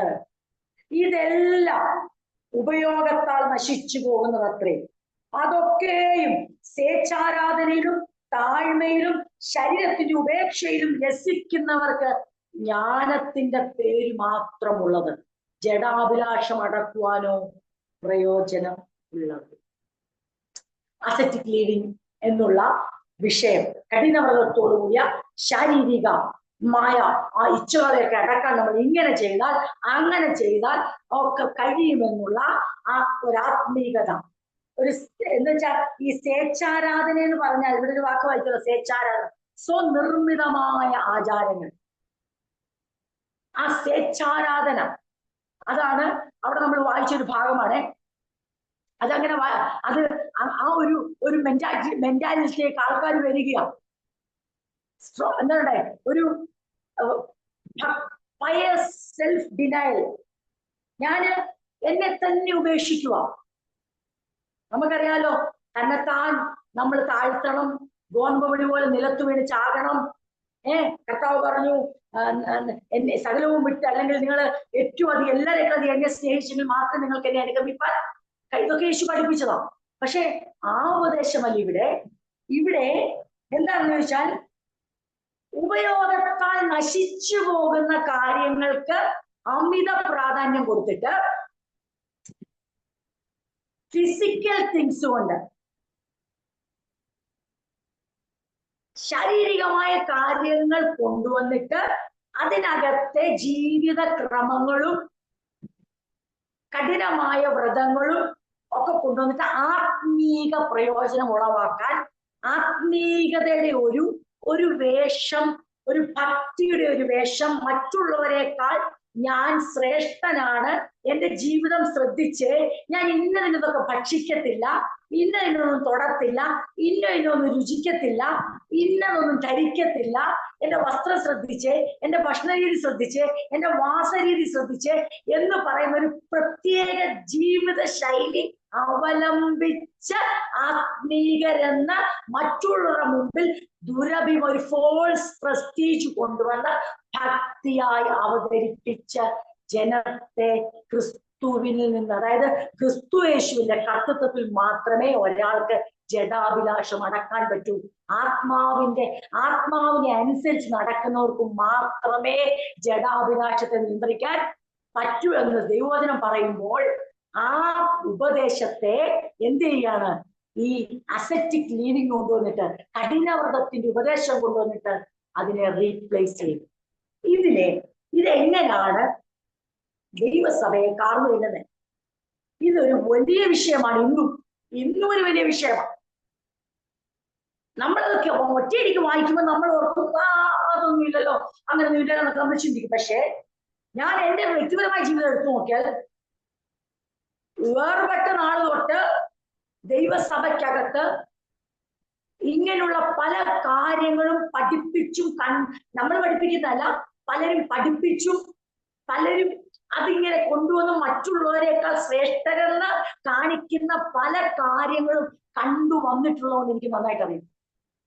അതെന്റെ ഹൃദയത്തെ വല്ലാതെ ആശങ്കപ്പെടുത്തിയിട്ടുണ്ട്, അസ്വസ്ഥമാക്കിയിട്ടുണ്ട്. പലരും ആത്മീയരെന്ന് വെളിപ്പെടുത്താൻ ചെയ്യുന്ന പല ജീവിത രീതികളും മറ്റുള്ളവർക്ക് ഇടർച്ച വരുത്തുന്നു. അതിന്നും ദൈവസഭകളിലുണ്ട്.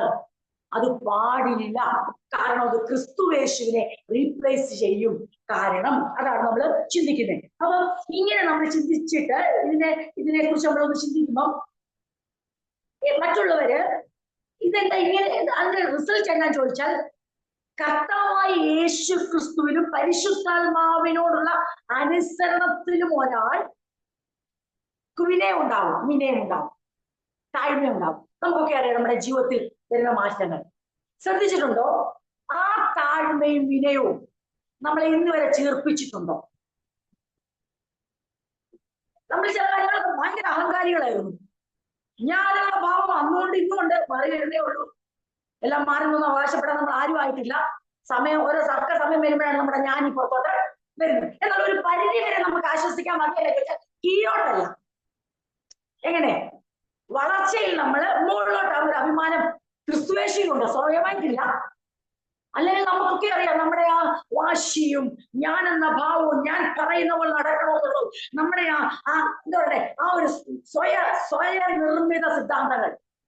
എന്റെ വീട്ടിലിങ്ങനെ ഞാനിങ്ങനെ എനിക്കറിയാം, എനിക്ക് അപ്പോഴേ അറിയാം അങ്ങോട്ടാ പോകണം, എനിക്ക് ഞാൻ ഈ ഒരു സ്വേച്ഛാരാധന അല്ലെ, ഒരു സ്വയനിർമ്മിത, സ്വയത്തോട് ബന്ധപ്പെട്ട ഒരു സിസ്റ്റം നമ്മളൊക്കെ മെയിൻറ്റെയിൻ ചെയ്തിട്ടുണ്ടായിരുന്നു. പക്ഷെ ഇപ്പോൾ എന്ത് സംഭവിക്കുകയാണ്? ഗ്രാജുവലി നമ്മുടെ ലൈഫിൽ എന്ത് സംഭവിക്കുക?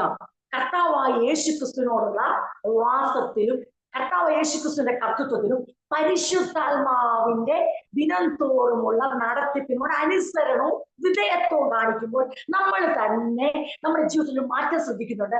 ഞാൻ എന്ന വാക്കുകൾ കുറഞ്ഞു വരുന്നു, എന്റെ എന്നുള്ള വാക്കുകൾ കുറഞ്ഞു വരുന്നു, എന്റെ ശൈലി, എന്റെ ഞാൻ അപ്പോഴേ പറഞ്ഞു, എനിക്കപ്പോഴേ അറിയാമായിരുന്നു. ഇങ്ങനെയുള്ള സംസാര ശൈലികൾ ദിനം തോറും നമ്മൾ കുറഞ്ഞു വരുന്നു. ഇങ്ങനെ കുറഞ്ഞു വരുമ്പോൾ ശ്രദ്ധിച്ചേ ദൈവമക്കളെ, അത് ക്രിസ്തുവിൽ നിന്നും തന്റെ ആത്മാവിൽ നിന്നുള്ളതിന്റെ തെളിവെന്നാണ് ഞാൻ പറയുന്നത്.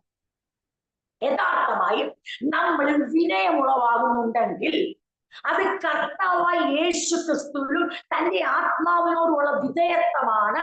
അതിന്റെ അനന്തര ഫലമാണെങ്കിൽ തെളിവ് കേട്ടോണം, നമുക്കൊരിക്കലും നമ്മളിലൊരു ഫോൾസ് പ്രസ്റ്റീജ്, ഒരു ദുരഭിമാനം ഉണ്ടാകത്തില്ല. അർത്ഥം നമ്മൾ ചീർക്കത്തില്ല. ഇപ്പൊ എനിക്ക് പണ്ടത്തെ പോലെ ഒന്നുമല്ല കേട്ടോ, ഭയങ്കര വിനയമാണ്. അതൊരു ചീർപ്പാണ്. അതായത് നമ്മളുടെ ക്യാരക്ടറിൽ വരുന്ന രൂപാന്തരം അത് യഥാർത്ഥമായ ഫലമാണെങ്കിൽ അത് ആർക്ക് പോകും അതിന്റെ മഹത്വം? സ്വർഗത്തിലെ പിതാവിന്റെ മഹത്വം. ആ മഹത്വം കൊടുക്കാതെ നമ്മൾ ആർജിച്ചെടുക്കുന്ന ഒരു വിനയമാണെങ്കിൽ അത് ആത്മാവിനുളവായതല്ല, അത് ഫ്രൂട്ട് ഓഫ് ദ സ്പിരിറ്റും അല്ല. പിന്നെയോ അതൊരു കപട വിനയം. അത് കാലം തെളിയിച്ചിരിക്കും. വ്യക്തമായി ഓർത്തോ, അത് കാലം തെളിയിച്ചിരിക്കും. ക്രിസ്തുയേശുവിന്റെ മുന്തിരിവള്ളിയോട് ചേർന്ന് വസിക്കുന്ന നിമിത്തവും ആത്മാവിനെ അനുസരിച്ച് നടക്കുന്ന നിമിത്തവും നമ്മൾക്കുണ്ടാകുന്ന മാറ്റങ്ങൾ അത് ദൈവനാമം മഹത്വപ്പെടും. മറ്റുള്ളവർ പറയുമ്പോഴായിരിക്കും നമ്മുടെ മാറ്റത്തിന്റെ ആഴം നമ്മൾ കാരണം ഫ്രൂട്ട് എപ്പോഴും മറ്റുള്ളവർ അനുഭവിക്കാനുള്ളതാണ്. അപ്പം വേറൊരാൾ നമ്മുടെ ജീവിതത്തിൽ വന്ന മാറ്റത്തിന്റെ അനുഗ്രഹം അനുഭവിക്കുമ്പോൾ അവർ നമ്മളെ കുറിച്ച് സാക്ഷ്യം പറയും. ഇത് വ്യക്തമായി ദൈവമക്കൾ ഓർത്തോണം. അസെപ്റ്റിക് ലിവിങ്ങിന്റെ ഏറ്റവും വലിയ തന്ത്രം എന്ന് ചോദിച്ചാൽ വിനയം കാണിക്കുമ്പോൾ തന്നെ നമുക്ക് പുകഴ്ചയെടുക്കും. ശ്രദ്ധിച്ചിട്ടില്ലേ നിങ്ങൾ അങ്ങനെയുള്ള ആൾക്കാരെ? ഞാൻ പലപ്പോഴും വളരെ ഇതായിട്ട് ഞാൻ പറഞ്ഞിട്ടുണ്ട്. അതായത് ശബ്ദം വളരെ താഴ്ത്തി ഒരു പറയുന്ന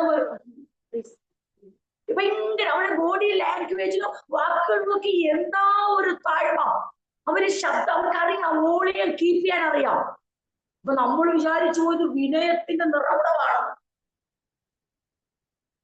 തന്നെത്താൻ പരിശ്രമിച്ച് വാക്കുകളെയും ശൈലിയെയും ഒക്കെ നിയന്ത്രിച്ച് ഒരു പയസ് ലിവിങ്, ഒരു ഭക്തിയുടെ ജീവിതത്തെ സ്വയം ശൈലിയാക്കി ദൈവിക സഹായമില്ലാതെ ആത്മാവിനോട് വിധേയത്വം, യേശുവിന്റെ കർത്തൃത്വത്തിനോട് വിധേയത്വമില്ലാതെ ഒരു ആത്മീയത സ്വയം കൈവരിച്ചാൽ ഓർത്തോളം അത് ഏത് സമയവും പപ്പടം പൊടിയുന്ന പോലെ പൊടിയും, അത് തട്ടിപ്പൊളിയും, അത് ആൾക്കാരുടെ മുമ്പിൽ വികൃത രൂപം കാണിക്കും.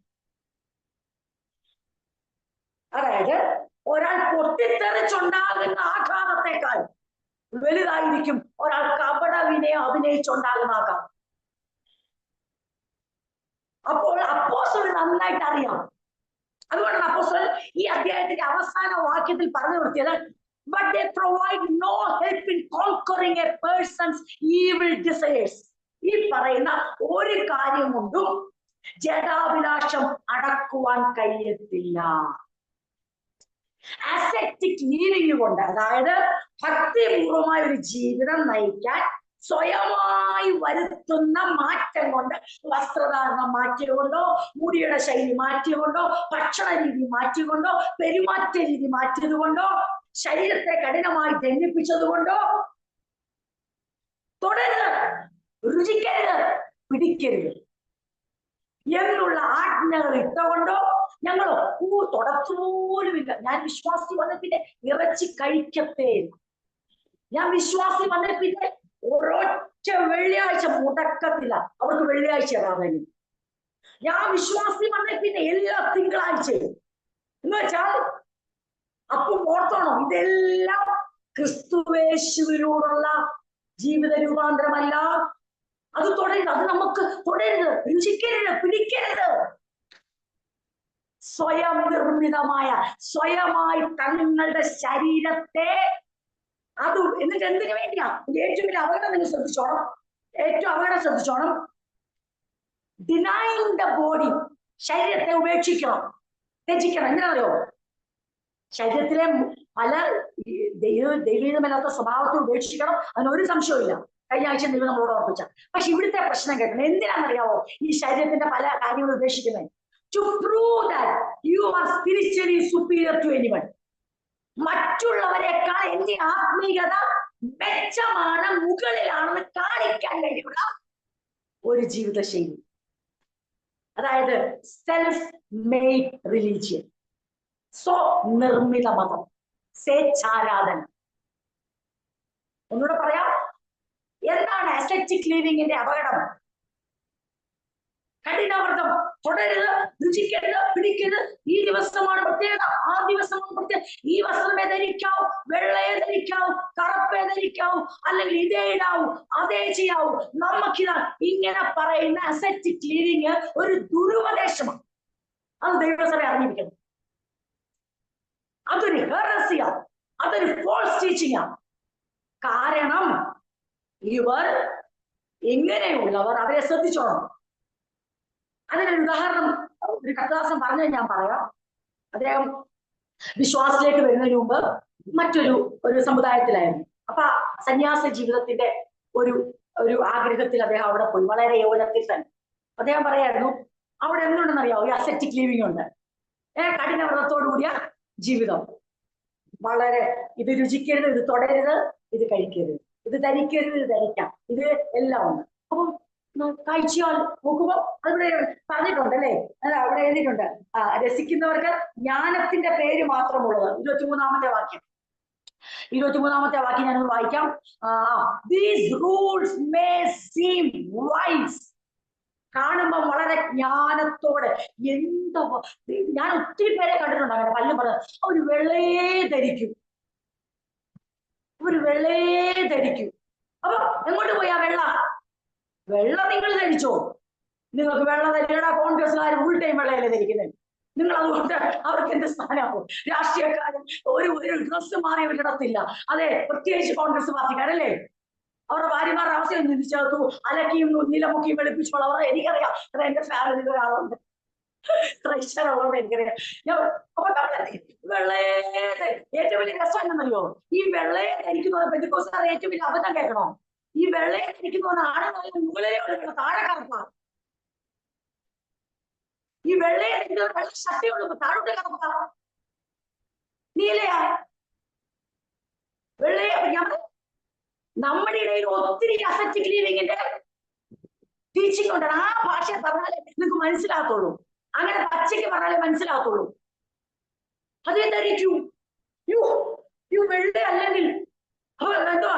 കാരണം ഈ വസ്ത്രത്തിൽ ഞാൻ മറ്റുള്ളവരെക്കാൾ എന്റെ ആത്മീയതയ്ക്ക് ഒരു വില കൊടുക്കുക. ഞാനത് തൊടത്തേയില്ല. ഞാൻ എന്ന് വെച്ചാൽ പാപത്തിൽ നിലനിൽക്കുന്നതിനെ കുറിച്ച് അല്ലി പറയുന്നേ. അത് നമ്മൾ ഇന്നലെ കേട്ടാ അറിയാമല്ലോ. പാപത്തോട് എങ്ങനെ പോരാടണമെന്നും പ്രാണത്യാഗത്തോളം എതിർത്ത് നിൽക്കണമെന്നും ഒക്കെ അറിയാവുന്ന ദൈവമക്കളായതുകൊണ്ട് ഞാൻ ഇങ്ങനെ പറയണേ. അപ്പം ആ കത്ലാസം പറയാണേ, അദ്ദേഹം അവിടെ ചെന്ന് നോക്കിയപ്പോ വളരെ കഠിനവ്രതത്തോടു കൂടിയ ജീവിതം. കാണുമ്പോൾ നല്ല ജ്ഞാനമുള്ള, എന്തൊരു ഇമ്പം വരെ. പലരും എക്സാമ്പിൾ ഒക്കെ പറയുമ്പോൾ പറഞ്ഞു കേട്ടിട്ടുണ്ട്, അവരെ നോക്കും, അവർ അതേ ധരിക്കും, അവർ ഇതേ ഇടും, അവർ അങ്ങനെ ധരിക്കും, അവർ അതേ ചെയ്യും, ഇതൊക്കെ പറയും. പക്ഷെ നിങ്ങൾ അകത്തോട്ട് ചെല്ലണം. അതേപോലെ കുറച്ചുനാൾ ഞാൻ അവിടെ താമസിച്ചു. എനിക്കൊരു കാര്യം മനസ്സിലായി. കഠിനവ്രതത്തോടുള്ള ജീവിതം കുറച്ചങ്ങോട്ട് കഴിഞ്ഞപ്പോ ഞാൻ അവിടെ കണ്ടു പരസ്പരം അസൂയ, പരസ്പരം നുണ, പരസ്പരം പഴിചാരൽ, തീർന്നില്ല, ആധാർമികത. അതായത് ശരീരത്തിൽ വെള്ള ധരിച്ചുകൊണ്ടും അല്ലെങ്കിൽ അല്പവസ്ത്രം ധരിച്ചുകൊണ്ടും ചണവസ്ത്രം ധരിച്ചുകൊണ്ടും വില കുറഞ്ഞ വസ്ത്രം ധരിച്ചുകൊണ്ടോ തൊടാതെയോ രുചിക്കാതെയോ, അതായത് ഉപയോഗത്താൽ നശിച്ചു പോകുന്ന ഭക്ഷണപദാർത്ഥങ്ങൾ തൊടാതിരുന്നുകൊണ്ട് പാപത്തെ ജയിക്കാൻ ആർക്കും പറ്റത്തില്ല. നിറമുള്ള വസ്ത്രം ധരിക്കാതെ നിറമില്ലാത്ത വസ്ത്രം ധരിച്ചുകൊണ്ട് പാപത്തോട് പോരാടാൻ കഴിയത്തില്ല. പാപത്തോട് പോരാടണമെങ്കിൽ യേശുവിന്റെ കർത്തൃത്വത്തിലും പരിശുദ്ധാത്മാവിന്റെ നടത്തിപ്പിലും ആ പരിശുദ്ധാത്മാവിനെ അനുസരിക്കുന്നവർക്ക് മാത്രമേ ജഡാഭിലാഷത്തെ, പാപത്തിന്റെ അഭിലാഷത്തെ നിയന്ത്രിക്കാൻ. അങ്ങനെ വഞ്ചിക്കപ്പെട്ടൊരു സമൂഹം പെന്തിക്കോസ്ത്. ഞാൻ പരസ്യമായിട്ട് വിളിച്ചു പറയില്ല, എനിക്കതിനകത്ത് സങ്കട ലജ്ജയില്ല. ഞാൻ ആത്മാർത്ഥമായിട്ട് വിളിച്ചത്. അങ്ങനെ ഞാൻ എന്റെ ഹൃദയത്തിൽ ദുഃഖിച്ചിട്ടുണ്ട് പലപ്പോഴും. അയ്യോ, ഇതെവിടെയാ വന്നു വിട്ടെന്നോർത്ത് ഭാരം. പക്ഷെ അപ്പോഴാണ് മനസ്സിലായത്, ഇങ്ങനെയുള്ള ജീവിതം നയിക്കുന്നവരെ ഞാൻ ഒരു കാഴ്ചയും കൂടെ കണ്ടു. അത് നിറമുള്ള വസ്ത്രമായിരിക്കും അവർ ധരിച്ചിരിക്കുന്നത്. ഒരുപക്ഷെ അവർ മനുഷ്യന്റെ മുമ്പിൽ തത്തിപുറ വേഷമായിരിക്കുന്നത്. പക്ഷെ അവർ യഥാർത്ഥ ജീവിതത്തിൽ അവർ പാപത്തെ ജയിക്കുന്ന കണ്ടപ്പോൾ ഈ മാർഗത്തിനകത്തെ ദൈവശക്തി എനിക്ക് മനസ്സിലായി. വെള്ള ധരിക്കുന്ന തെറ്റാണ് ഞാൻ പറഞ്ഞെന്ന് ആരും കരുതരുത്. നിങ്ങൾക്ക് ഇഷ്ടമുള്ള നിറമുള്ള വസ്ത്രം നിങ്ങളുടെ നമ്മുടെ ഓരോരുത്തരുടെയും ജീവിത ശൈലി നമ്മുടെ ഇഷ്ടമനുസരിച്ച് തെരഞ്ഞെടുക്കാനുള്ള സ്വാതന്ത്ര്യം ക്രിസ്തുവിനോട് നമുക്ക് ലഭിച്ചിട്ടുണ്ട്. നിങ്ങൾ എവിടെയെങ്കിലും വായിച്ചിട്ടുള്ള കർത്താവ് ഡ്രസ് കോഡിനെ കുറിച്ച് പറയുന്നത്? നിങ്ങൾ എവിടെയെങ്കിലും വായിച്ചിട്ടുള്ള കർത്താവ് ഫുഡിന്? ഞാൻ ആ വാക്യങ്ങൾ എടുക്കാനായി ഇരുന്നത്. ഇന്നത്തെ സമയം കഴിയുമ്പോൾ ഞാൻ ഇവിടെ നിർത്താം. കർത്താവ് ആഹാരത്തെ കുറിച്ച് പറഞ്ഞത് വായിച്ചാൽ ഞെട്ടിപ്പോകും. കർത്താവ് എന്താ പറഞ്ഞ? തുടരുന്നോ രുചിക്കരുന്നോണോ പറഞ്ഞേ? പിന്നെ അങ്ങനെ പറഞ്ഞവർക്ക് കൊടുത്ത ചുട്ട മറുപടി കേൾക്കണോ? അടുത്ത ആഴ്ച നമുക്ക് ചിന്തിക്കാം. കർത്താവ് വസ്ത്രത്തെ പക്ഷേ എവിടുന്ന് വന്നു? കർത്താവ് പറയാത്ത ഈ വെള്ള, കർത്താവ് പറയാത്ത ആഹാര ക്രമീകരണം, അല്ലെങ്കിൽ നിഴലിന് വേണ്ടി മാത്രമായി ഒരു കാലഘട്ടത്തിലേക്ക് മാത്രം കൊടുത്ത നിയമങ്ങൾ വീണ്ടും പുതിയ നിയമസഭയ്ക്ക് തിരിച്ചു കയറിയിട്ട് പല ദൈവമക്കളും എങ്ങനെയെന്നറിയാമോ?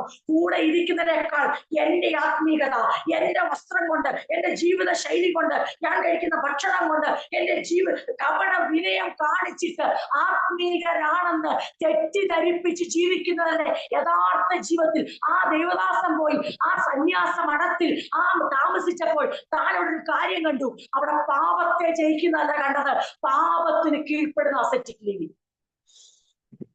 ജനത്തിന്റെ അഭിലാഷങ്ങളെ നിയന്ത്രിക്കാൻ കഴിയുന്നില്ല, പക്ഷെ നിയന്ത്രിക്കുന്നുള്ള മട്ടിലുള്ള കഠിനവ്രതത്തോടുകൂടിയ ജീവിതം. ചുറ്റുപാട് നോക്കിയാൽ നമുക്ക് നന്നായിട്ട് അറിയാം എന്ത് സംഭവിച്ചു.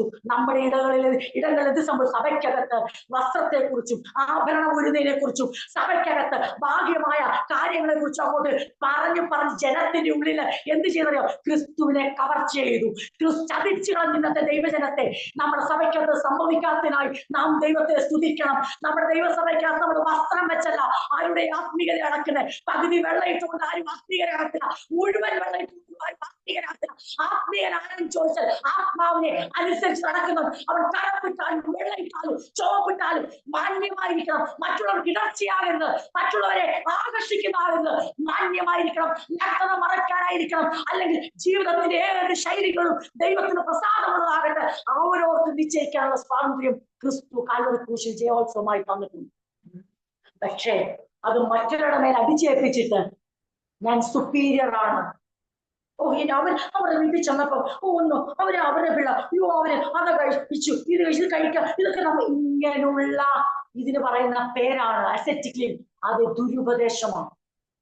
നമ്മുടെ വീട്ടിൽ കോഫി കുടിക്കണ്ടായോ തീരുമാനിക്കാൻ നമുക്ക് അവകാശമുണ്ട്. മീറ്റ് കഴിക്കണ്ടായോ തീരുമാനിക്കാൻ നമുക്ക് അവകാശമുണ്ട്. പന്നിയിറച്ചി കഴിക്കണ്ടായോ തീരുമാനിക്കാൻ നമുക്ക് അവകാശമുണ്ട്. പക്ഷെ മറ്റൊരാളെ വിധിക്കാൻ തിന്നരുത്, രുചിക്കരുത്, തുടരുത് എന്നിട്ട് അപ്പോസ്തലൻ പറയാം ഇതെല്ലാം എന്താ? ഈ മുഴുവൻ കഠിനവ്രതം നടത്തിയ മനുഷ്യൻ പറയാ ഇതെല്ലാം ഉപയോഗത്താൽ നശിച്ചു പോകുന്നത്. ഞാൻ അടുത്ത ആഴ്ച വീണ്ടും ഈ ഭാഗം എടുക്കാം. കാരണം എനിക്ക് തോന്നുന്നു ഒന്നും കൂടെ റിവൈസ് ചെയ്ത് കർത്താവ് ഫുഡിനെ കുറിച്ച് പറഞ്ഞതും കർത്താവ് എന്താണ് പ്യൂരിറ്റിയെ കുറിച്ച് പറഞ്ഞത്. What is the inner purity? Anywhere Jesus told about the outer purity, or did he say about the inner purity? യേശു എന്തിനാണ് ഊന്നൽ കൊടുത്തത്? ഭാഗ്യമായ ഒരു കഠിനവ്രതത്തോടു കൂടിയ ഒരു ഇന്നലെ കഴിക്കാവൂ, ഇന്നലെ ധരിക്കാം, ഇന്ന നിറം കൊടുക്കാവൂ, ആവരണം ധരിക്കാൻ പാടില്ല, അല്ലെങ്കിൽ ഇങ്ങനെ വേണം, അല്ലെങ്കിൽ ഇപ്രകാരം വേണം എന്ന് പറയുന്ന ഒരു ജീവിതത്തെ കുറിച്ചാണ് യേശു ഊന്നൽ കൊടുത്തത്? അതോ ഒരു മനുഷ്യന്റെ ആന്തരിക വിശുദ്ധി, നിർമ്മലത, നിഷ്കളങ്കത, നേരിനെ കുറിച്ചാണോ എന്ന് അറിയാവുന്ന വേദഭാഗമാണ്. അടുത്ത ആഴ്ച നമ്മൾ ചിന്തിക്കുന്നതായിരിക്കും. വീണ്ടും ചിന്തിക്കണം. കാരണം ഈ ഒരു ഭാഗം വളരെ ചിന്തിക്കണം. എന്നറിയോ? ഇത് പല രൂപത്തിലും ഭാവത്തിലും സഭയിൽ നമ്മുടെ സഭയിലുള്ളവർ വളരെ കൂളാണ്. കാരണം നമ്മുടെ സഭയ്ക്കകത്ത് ആർക്കും ഈ പ്രശ്നം അനുഭവിക്കേണ്ടതായിട്ട് വരുന്നില്ല. അല്ലെ, കാരണം നിങ്ങളുടെ വാസ്തു വെള്ളയിടാത്തതുകൊണ്ട് നിങ്ങൾക്ക് പിന്നെ അതൊരു പ്രശ്നമില്ല. അല്ലെ വാസ്തുരാകാണോ പ്രശ്നമാണ്. അല്ലെ, വാസ്തുങ്ങനെ പ്രശ്നം ഉണ്ടാക്കത്തില്ല. എന്നാലും ഞാൻ പറയാം, നമ്മുടെ സഭയ്ക്കകത്ത് ഞങ്ങൾക്ക് വെള്ളം മാത്രമായി പോയത് ആകെ പ്രശ്നമാവും. പിന്നെ ഞങ്ങൾക്കൊരു ബുദ്ധിമുട്ടാണ്. നിങ്ങളെ നോക്കുമ്പോ കണ്ടില്ലേ വന്നേക്കുന്നത്, ഇവർക്ക് എന്താ ഒരു ഞായറാഴ്ച വെള്ളം ഇട്ടാൽ? ഞാനിന്ന് രാത്രി ഒരു കാര്യം പറയട്ടെ, നിങ്ങൾക്ക് ഞായറാഴ്ച വെള്ളം ഇടാൻ ഇവിടെ ആരും തടഞ്ഞിട്ടില്ല.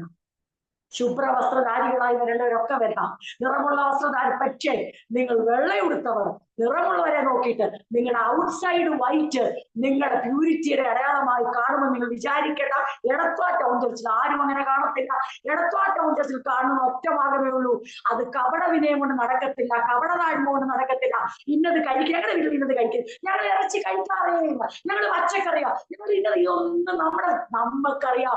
ആരാണ് യഥാർത്ഥ ആത്മീയം ചോദിച്ചാൽ സഭ ഒറ്റ സ്ഥലത്ത് വിളിച്ചു പറയും, ആത്മാവിനെ അനുസരിച്ച് നടക്കുന്നവർ, ജഡാഭിലാഷത്തെ നിയന്ത്രിക്കുന്നവർ, പാപത്തെ ജയിക്കുന്നവർ, പാപത്താൽ കീഴടങ്ങപ്പെടുന്നവരല്ല, പാപത്തെ കീഴടക്കുവാൻ സ്വയം കഴിയത്തില്ല. പിന്നെയോ ക്രിസ്തുവേശുവിന്റെ കട്ടുത്താലും ആത്മാവിന്റെ നിയന്ത്രണത്താലും അനുസരണത്താലും പാപത്തെ ജയിക്കുന്ന ഒരു തലമുറയാണ് യഥാർത്ഥ ആത്മീയർ. അവർക്ക് ഇഷ്ടമുള്ള നിറം, അവരുടെ ശരീരത്തിന് ഇണങ്ങുന്ന, അവർക്ക് കുറച്ചുകൂടെ യോഗ്യമെന്ന് തോന്നുന്ന, മാന്യമെന്ന് ഞായറാഴ്ചയ്ക്ക് ഇന്നത് ധരിച്ചാൽ മതി. You are most welcome dear ones. നിങ്ങൾക്ക് ഒരു തടസ്സവുമില്ല, നിങ്ങൾക്ക് എല്ലാ സ്വാതന്ത്ര്യമുണ്ട്. നിങ്ങളുടെ ക്രിസ്തുവേശുവിലൂടെ ആ സ്വാതന്ത്ര്യം നമുക്ക് ലഭിച്ചു കഴിഞ്ഞു. കാരണം ഫോൾസ് അതോറിറ്റിയിൽ നിന്ന് ദൈവം നമ്മളെ രക്ഷിച്ചു. അതുപോലെ തന്നെ ഇന്ന് നമ്മൾ ചിന്തിച്ച ഭാഗം ഞാനത് പറയാൻ വിട്ടുപോയി. ഇന്നത്തെ ട്രാപ്പ് ഓഫ് ഫോൾസ്, ക്യാപ്ഷൻ പറയാൻ വിട്ടുപോയി. ട്രാപ്പ് ഓഫ് ഫോൾസ് സ്പിരിച്വാലിറ്റി, അതാണ് നമ്മൾ ചിന്തിക്കുന്നത്. കപട ആത്മീയതയുടെ കെണിയിൽ നിന്ന് നമ്മളെ എങ്ങനെയാണ് പുറത്തുകൊണ്ടിരുന്നത്? ട്രാപ്പ് ഓഫ് ഫോൾസ് അതോറിറ്റിയാണ് നമ്മൾ കഴിഞ്ഞ കുറെ നേരം ചിന്തിച്ചുകൊണ്ടിരുന്നത്. ഇപ്പോൾ ചിന്തിച്ച അസെറ്റിക് ലിവിംഗ് എന്നറിയോ? Trap of false authority, spirituality, വ്യാജ ആത്മീയതയുടെ കെണിയിൽ നിന്ന് എങ്ങനെ ദൈവമക്കൾക്ക് രക്ഷപ്പെടും? എന്താണ് വ്യാജ ആത്മീയത എന്നുള്ളതാണ് നമ്മളിപ്പോൾ ചിന്തിച്ചുകൊണ്ടിരിക്കുന്നത്. ഇനിയും കർത്താവായ യേശു എവിടെയെങ്കിലും ബാഹ്യമായ വസ്ത്രധാരണം ഇന്നതാകണം, ആഭരണം ധരിക്കരുത്, ആഭരണം ധരിക്കണം, ഇന്നത് കഴിക്കരുത്, ഇന്നത് കുടിക്കണം, ഇന്ന ദിവസങ്ങൾക്ക് പ്രാധാന്യമുണ്ടെന്ന് പഠിപ്പിച്ചോ? അതോ കർത്താവ് അതിനെയൊക്കെയും തന്റെ വചനത്താൽ അതിനെ പൂർണ്ണമായ ഒരു വശത്തേക്ക് നീക്കിയിട്ട് ഒരു മനുഷ്യന്റെ ഇന്നർ പ്യൂരിറ്റിയെ കുറിച്ച്, ആന്തരികമായ ആത്മീയത ഉളവാക്കുന്ന ഒരു മനുഷ്യന്റെ വിശുദ്ധിയെ കുറിച്ച് പഠിപ്പിച്ചിട്ടുണ്ടെങ്കിൽ അത് നമുക്ക് ഫോളോ ചെയ്യണ്ടേ? അതിനായിട്ട് ദൈവം നമ്മളെ സഹായിക്കട്ടെ. ഈ വചനങ്ങളാൽ ദൈവം